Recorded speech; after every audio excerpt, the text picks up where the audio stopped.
Mayong adlaw katawhan sa Dios sa Archdiocese sa Osamis sa ngalan sa atong talahoron nga Arsobispo Archbishop Martin Sarmiento Humuad ug uban sa mga kaugpungan sa mga kaparian sa tibok nga lokal nga simbahan sa Osamis. Kini na usab ang inyong amigong higala Father MJ Samonte paghatod og pamalandong nyo karong adlaw karon nga Huwebes Agosto 3, 2024. Ang ebanghelyo natong pamalandungan karon atong pagakutloon sa ebanghelyo sumala ni San Lucas.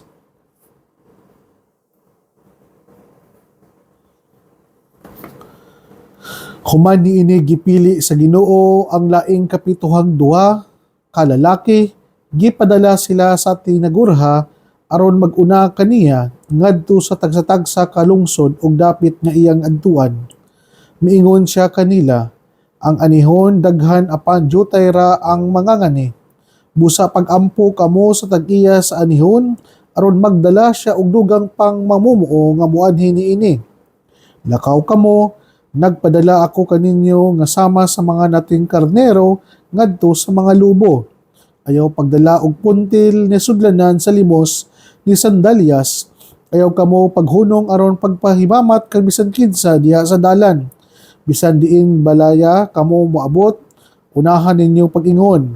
Ang panagdait manaan ninyo kung balaya. Kung didto may nagpuyo nga mahigugmaon sa pagkigdait, ibilin kaniya ang inyong yukbo sa pagkipagdait. Kung wala, bakwia ang inyong yukbo sa pagkipagdait. Pabilin kamo ni adtong balaya, kaon ug inom sa ilang idalit kaninyo kay ang mamumuo angay gayod nga suhulan. Ayaw balinbalhin gikan sa usa ka balay ngadto sa lain. Kung moadto kamo sa usa ka lungsod ug dawaton kamo nila, kaon sa ilang idalit kaninyo. Ayuha ang mga masakiton niadtong lungsura ug sultihi ang mga tao didto sa hapit na moabot kanila ang paghari sa Dios. Apan kung moadto kamo sa usa ka lungsod ug dili kamo nila dawaton, gula kamo ngadto sa kadalanan ug ingnan ninyo ang mga tao bisan ang abog sa inyong lungsod nga mitapot sa among tiil, among itaktakon batok kaninyo. Apan timani nga hapit na maghari ang Dios, sultihan ko kamo sa adlaw sa paghukom ang Dios mas maluoy pa sa Sodoma kay niadtong lungsura. Mga igsuon, ang ebanghelyo sa Ginoo. Daygon ikaw, Kristo. Ang aking greetings po sa ating mga kapatid na nandyan po ngayon sa San Mateo at Cainta Rizal, nina Atilay Del Mondo, si Ma'am Sara Flores, Ate Bless, Ma'am Pat Ruhas and family, at sa ating mga kaibigan ng mga kaparian na sina Father Rani, Father Verge, Father Lambert Ramos, at si Bishop Buko, at Father Raymond and Father Leo. At sa ating ding mga kaibigan na nakikinig ngayon, sa lahat po ng mga sumusuporta sa atin, nagmamahal at nagdarasal, maraming salamat po sa inyo. At sa lahat po ng ating mga kaibigan na nasa Mars MC po, lalo na sa ating mga pasyente na nakikinig ngayon, hopefully po kahit po kayo po ay nasa puno ng mga kasakitan, kahit po kayo ay nagdadulumhati, palagi niyo pong tandaan, hindi po kayo kinakalimutan ng Diyos. Mahal po kayo ng Diyos.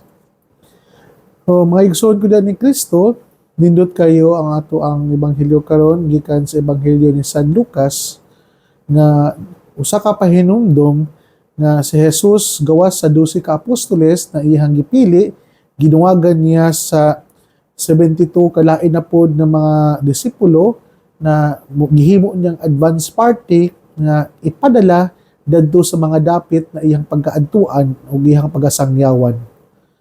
So tinagurha nindot kayo no nga sa ato ang paglawig aning kalibutan na pura bitag gipahinumduman kita ni Jesus nga nindot yun nga naatay kauban. Kay usahay manggod mawala ta sa focus, at least natay kauban nga mopahinumdom kanato og sa iyang pagpahinumdom nga hinukad sa gugma, dili ta ma-offend, dili pud ta masuko, o dili pud ta nga i-take nato siya as personal attack sa tua. O bitaw kung nakahinumdum mo sa matag parokya, kanang sa mga religious life, nga nindot kayo ang ilahang pagpahinumdum kanato nga sa matag assignment nila, dili gyud pwede nga usa ra ka buok ang usa ka pari nga ma-assign sa usa ka mission area, na dapat yun either duha or tulo, kay karon kung naamay mga panagbingkil within the community na ay usa ka pacifier nga maoy mo patunga o maoy mo hatag og objective nga pagbalanse sa maong sitwasyon. Nindot po ni nga pahinumdom nga nabitaw sa tong ebanghelyo karon nga daghan ang anihon pero jutay ra ang mga ngani. Kinsa man ang mga anihon? Ang mga anihon kaning mga taong nagbugnaw na ang mga pagtuo, mga tao hinahinay na og kanang palayo sa simbahan, kanang mga tao bitaw na hantud karon wala gyapon ning tuo ug wala gyapon nga nag-acknowledge and recognize about the supremacy of God aning kalibutan. Ug kinsa man ning mga ngani kita nga magtutuo dili lang diya sa ngalan kundi sa buhat usab. So mga igsoon gud ni Kristo, bisan pa og atong makita diya sa mga simbahan puno kaayo, usahay daghan kayo ang manimba, pero kung ato adyo siyang istriktuhon paglantaw, dili pa ni siya enough nga makaingon ta nga mahimo na muundang na kita sa ato ang pagsangyaw o pagmisyon sa maayong balita.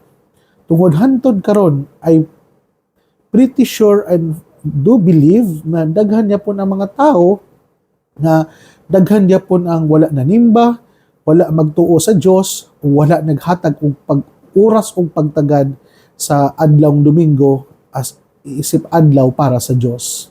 Ano ako maning naingon? Kay ako ang naobserbahan sa adlawng Domingo na ay mga pipila kagyapon ng mga tao nga instead nga moadto sa simbahan, moadto man sa bulangan. Ako naobserbahan sing dadto pa ko sa Manila, umadto ko anang mga daghan kayong tao, crowded area ng mga tao. Daghan yapon ang mga tao nga naara sa gilid-gilid na naglaba, naghingutuay, naglimpyo sa balay.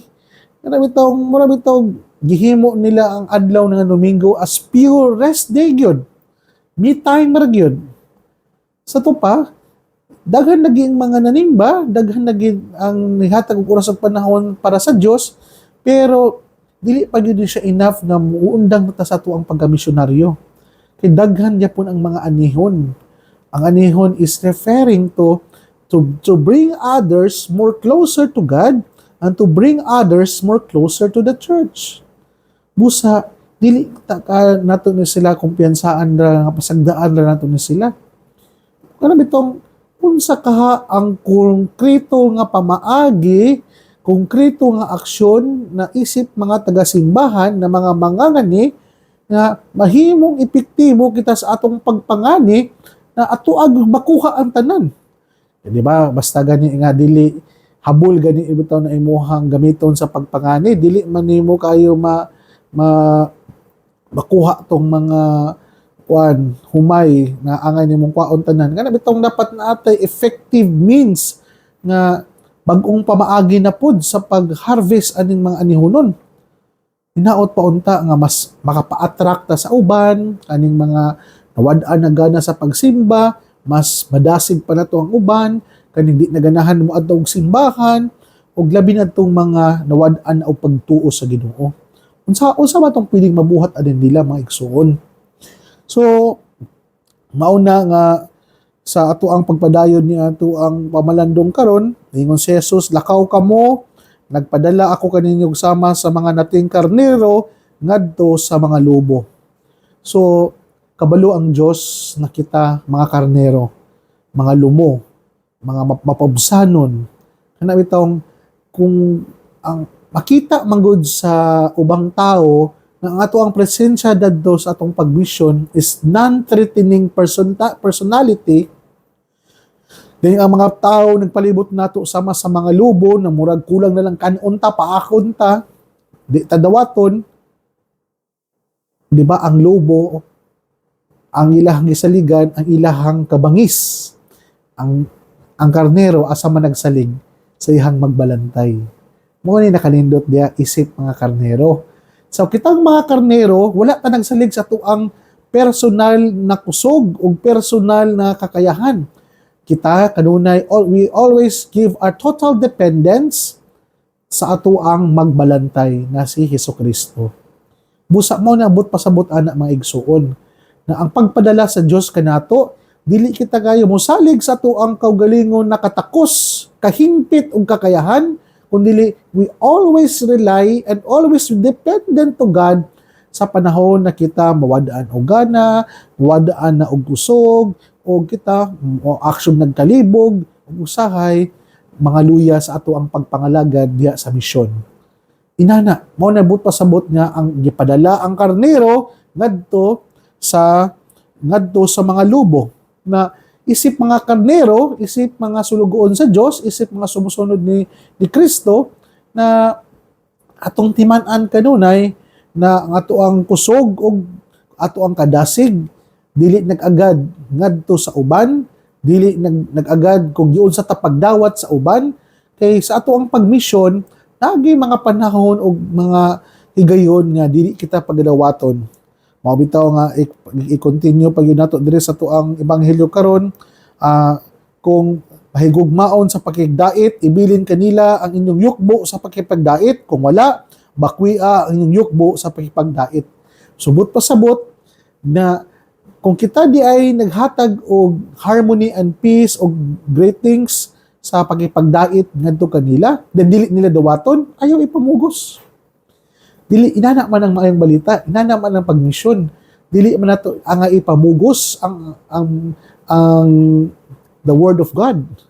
Because gitag freedom and free will sa Ginoo, wala man ginagipamugos gani nga kita angay ta mutuo, angay ta muyukbo o angay ta mutahod kaniya. Nara sa tao matong gisangyawan. Pero at least gibuhat nato by all means na sila masangyawan, sila makadungog sa maayong balita, o maabot ang oras o panahon, walay mahay. Kaya nga naman, we have done our part. O naran nato kung kanang ipamugos gid nato, pero dili gid na ang ipamugos maigsuon. Kay wala gagipugos sa Dios, nga sa Dios, how much more kita na iharap ang gisugo. Ug pag mupadayon kita, ayaw pagbalin-balhin gikan sa usa ka balay ngadto sa lain. Kung muadto kamo sa usa ka lungsod ug dawaton kamo nila, kaon ug idalit ninyo o ayuha ang mga masakiton ug sultihi ang mga tao didto, hapit na moabot kanila ang paghari sa Dios. Busa nindot kay nga pahinumdom kanato mga igsoon gud ni Kristo nga kana bitawng sa ato ang pagsangyaw sa maayong balita, dili kita din magbalin-balhin kay para pangitao na to ang comfort and convenient. Kaniadto bitaw no, ana bitaw usa sa mga kasinatian ako katong seminarista pa ko. Ana bitaw lahi pod diri kay dili man magbalin-balhin. Ganang ang uban bang seminarista, dili gyud mo balhin. Samot na og nakasinati sila og ganang nindot kay nga accommodation na ng balaya. Kung nakasinati sila gana basta kaon lami kayo pagkaon na ng balaya. Pagasunod weekend pastoral, instead nga mobalhin na pod sa laing barangay, muadto lagi, mobisita sa laing barangay puro mobalik kidto atong balaya which they experience comfort and convenient. So lahi mo ni siya. Kung kaniadto manggod, ayaw mo pagbalin-balhin tungod kay kung maong balaya ang nagdawat nimo, magpabilin ka diha. Pero karon siguro dantawon pud nato nga instead nga daghan pa unta kag mga tao nga pwede nimong mahimamat, daghan pa unta kang tao nga pwede nimong makaistorya, daghan pa unta kag laing mga mga tao nga pinunta nimong matagaan o sa panahon sa pagpalawom sa maong relasyon. Nagpabilin naman ka sa usa ka lugar kay paminaw nimo convenient dadto, komportable dadto, nindot ang accommodation, nindot ang pagkaon, o labi na nga hamugaway ang maong kahimtang. So mga igsoon ko na ni Kristo, giingon pa gyud dire sa og apan kamo sa usa ka lungsod dili kanila dawaton, gula kamo ngadto sa kadalanan og ingna ang mga tawo ang sa mitapot sa among tiil og among taktakon batok kaninyo. Oh, nindot kayo nga pahimangno lagi na kung kita di ay maka-experience og rejection sa maong lugar, ayaw lang kabalaka, always remember na kaning mga butanga dili nimo personal nga trabaho. Kita mga sinugo sa Dios, kitang tanan kitugyanan lang sa maong trabaho ug angay tang mopadayon bisan pa man sa mga kapait ug kapitos ug sa mga pagsalikway kanato. Ug labi na mga igsuon na kana bitawng ang kalinaw, ang panagdait o pagminahalay ipabili nato sa maong balay.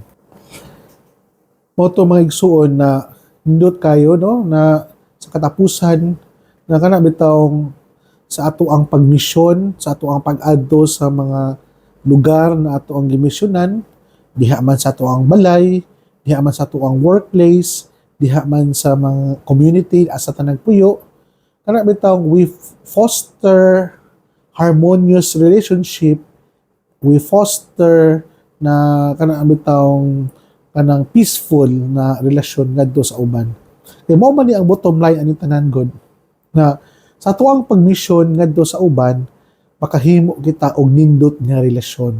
We create an intimate connectivity na ang ato bitong connection ngadto sa uban na dili bitaw ingon na basta-basta lang kundi intimate and harmonious na relasyon. Kaya kung inani man gud nga relasyon ato ma-establish atong pagmisyon, mas katuhuan na magud ta nila gud.